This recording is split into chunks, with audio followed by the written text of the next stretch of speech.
Hello students, आज की इस वीडियो में हम पढ़ेंगे क्रिस्टल के बारे में। पिछले वीडियो में हमने कवर किया था कि एक्सरे स्पेक्ट्रोस्कोपी में कितने शेल्स होते हैं, ओरिजिन ऑफ एक्सरे क्या होता है, कितने टाइप के एक्सरेज होती हैं। अब हम जानते हैं कि एक्सरे स्पेक्ट्रोस्कोपी या एक्स रेज जो होती है वो किस लिए यूज़ किया जाता है। किसी भी क्रिस्टल, ठीक है, कोई भी क्रिस्टल अगर है उसके स्ट्रक्चर का डिटर्मिनेशन करने के लिए, उसके किसी भी क्रिस्टल के स्ट्रक्चर का पता लगाने के लिए हम एक्सरे स्पेक्ट्रोस्कोपी का यूज़ करते हैं। तो उसके लिए हमको पहले ये जानना होगा कि क्रिस्टल कितने टाइप के होते हैं। तो जनरली क्रिस्टल क्या होते हैं, तो क्या बोल रहा है, क्रिस्टल आपने नॉर्मली देखा होगा जो डायमंड वगैरह, या आपने अगर हम केमिस्ट्री में बात करें तो NaCl एक क्रिस्टल है ना। तो इस तरीके का अगर कोई स्ट्रक्चर वैसे बॉक्स शेप का, तो हम उसे बोलते हैं क्रिस्टल। तो डेफिनेशन क्या है क्रिस्टल का, crystal any solid material in which the component atoms are arranged in a definite pattern whose surface regulatory is reflected internal symmetry. ठीक है, क्रिस्टल एक ऐसा स्ट्रक्चर है जिसमें एटम्स जो हैं वो एक मतलब डिफाइनाइट पैटर्न में क्या होते हैं, अरेंज होते हैं। ठीक है, जैसे आपने रूबिक क्यूब देखा होगा कि इस तरीके से अगर रूबिक क्यूब है तो उसके अंदर अंदर में भी क्रिस्टल का जैसे ही स्ट्रक्चर होते हैं, मतलब अंदर में भी बॉक्स शेप के स्ट्रक्चर होते हैं। तो वो क्या है, डिफाइनाइट पैटर्न में अलग अलग, मतलब एक ही क्रिस्टल में अलग अलग क्रिस्टल शेप के स्ट्रक्चर जो है वो अरेंज होते हैं। तो क्लासिफिकेशन ऑफ क्रिस्टल क्या होता है, तो main classification of crystal based upon the nature of the constituent particles and the nature of the binding force of the various crystalline solid. तो ये जनरली जो क्लासिफिकेशन है क्रिस्टल का वो किस पे डिपेंड करता है कि हमारा क्रिस्टल कौन से मटेरियल से बना हुआ है। तो जनरली क्रिस्टल कितने टाइप्स के होते हैं, तो ionic crystal, covalent crystal, molecular crystal and metallic crystal. ठीक है, तो फर्स्ट हमारा आ जाता है आयनिक क्रिस्टल। क्या होता है आयनिक क्रिस्टल, हमको नाम से ही समझ आ रहा है, ऐसे क्रिस्टल जो आयंस में टूट जाए उसको हम क्या बोलेंगे, आयनिक क्रिस्टल।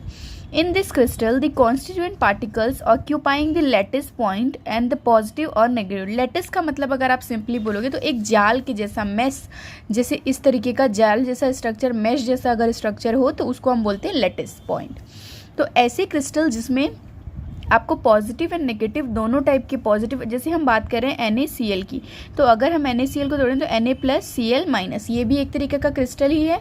तो जिस तरीके के क्रिस्टल आयंस, आयनिक नाम से ही समझ आ रहा है, तो आयनिक क्रिस्टल वो क्रिस्टल होते हैं जो एक जाल के जैसे अरेंज होते हैं, ठीक है, डिफाइनाइट पैटर्न में, और उसको अगर हम तोड़ें तो वो Na+, फॉर एग्जाम्पल क्या है, Na+ and Cl- ion in case of NaCl crystal.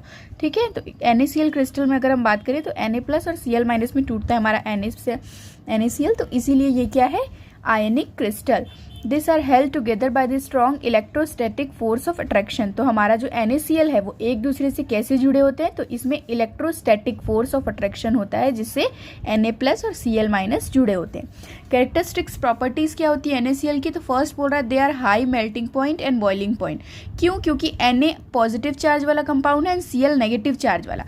तो अगर किसी पॉजिटिव नेगेटिव हम चार को इलेक्ट्रोस्टैटिक्स बॉन्ड से अगर जोड़ देते हैं, उस कंडीशंस पे हमको इसको अगर तोड़ना है तो मेल्टिंग पॉइंट भी हाई लगेगी एंड बॉइलिंग पॉइंट भी उसकी क्या होती है, हाई होती है। They are good conductor of electricity in the matter state and other solution. तो अगर ये मैटर स्टेट में या सॉल्यूशन के फॉर्म में प्रेजेंट है तो वो अच्छे कंडक्टर होते हैं इलेक्ट्रिसिटी के, क्योंकि ये आयनिक है। नेक्स्ट आ जाता है आपका इसी में, they are soluble in polar solvent but insoluble in non polar solvent. तो जितने भी पोलर सॉल्वेंट होते हैं लाइक वाटर, इथेनॉल, मेथेनॉल, उसमें ये सॉल्यूबल होते हैं, बट जितने भी नॉन पोलर सॉल्वेंट होते हैं, फॉर एग्जांपल बेंजीन वगैरह जो आपके सॉल्वेंट्स है, उसमें ये क्या होते हैं, इनसॉल्यूबल होते हैं। नेक्स्ट आ जाता है क्रिस्टल आपका मॉलिक्यूलर क्रिस्टल। मॉलिक्यूलर क्रिस्टल क्या होते हैं, in this types of crystal the constituent particles and molecules are binding force in the crystal lattice weak van der Waals force. जो मॉलिक्यूलर क्रिस्टल होते हैं वो क्या होता है कि एक दूसरे से, अगर ये क्रिस्टल का स्ट्रक्चर है, इसके अंदर आपको क्रिस्टल देखने मिल रहा है, तो वो एक दूसरे से किससे जुड़े होंगे, वंडरवॉल फोर्स से।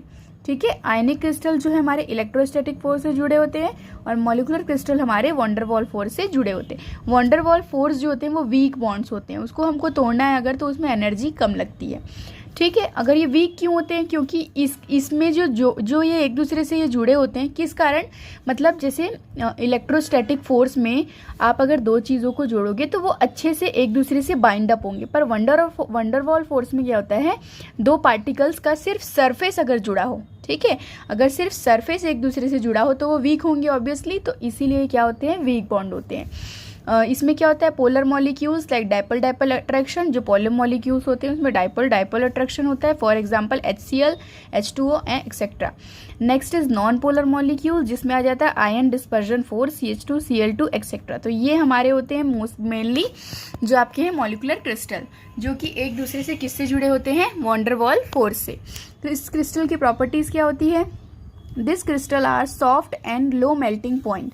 ठीक है, तो ये वाले क्रिस्टल जो है उसकी क्या रहती है, मेल्टिंग पॉइंट भी मतलब ये सॉफ्ट होते हैं। इसीलिए देखिए, अगर ये वीक बॉन्ड है, इसके पहले जो हमने आयनिक क्रिस्टल पढ़ा था उसके बॉन्ड क्या थे, इलेक्ट्रोस्टैटिक बॉन्ड, और वो स्ट्रॉन्ग बॉन्ड है।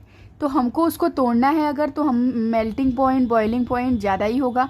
और ये जो बॉन्ड होते हैं जो कि आपका वॉन डेर वाल बॉन्ड या वॉन डेर वाल फोर्स हम बोलते हैं, तो उसमें क्या होता है, आपकी जो क्रिस्टल हैं एक दूसरे से वो सरफेस से ही अटैच है। तो उस कंडीशन पे इसका बॉइलिंग एंड मेल्टिंग पॉइंट क्या होता है, कम होता है। इसको अगर आपको तोड़ना हो तो ये तुरंत ही टूट जाएंगे, इसका बॉइलिंग पॉइंट और मेल्टिंग पॉइंट दोनों कम होगा।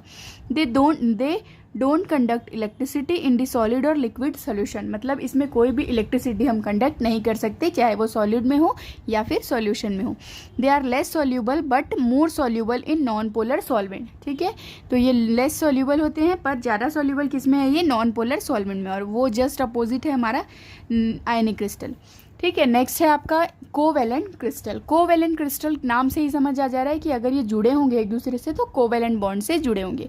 तो कोवेलेंट क्रिस्टल को हम और क्या बोल सकते हैं, एटॉमिक और नेटवर्क लाइक क्रिस्टल। ठीक है, इस तरीके से आप बोल सकते हो कि एक दूसरे से देखिए किस तरीके से ये बाइंड अप है। ठीक है, इसी को हम बोलते हैं एटॉमिक या फिर नेटवर्क लाइक क्रिस्टल, एक दूसरे से नेटवर्क की तरह जुड़े हुए हैं। क्या बोल रहा है, this crystal are the In this crystal, the constituent particles are the atom linked together by covalent bond. नाम से ही समझ आ गया। तो इस क्रिस्टल में कोवेलेंट बॉन्ड से जुड़े होते हैं सारे पार्टिकल्स।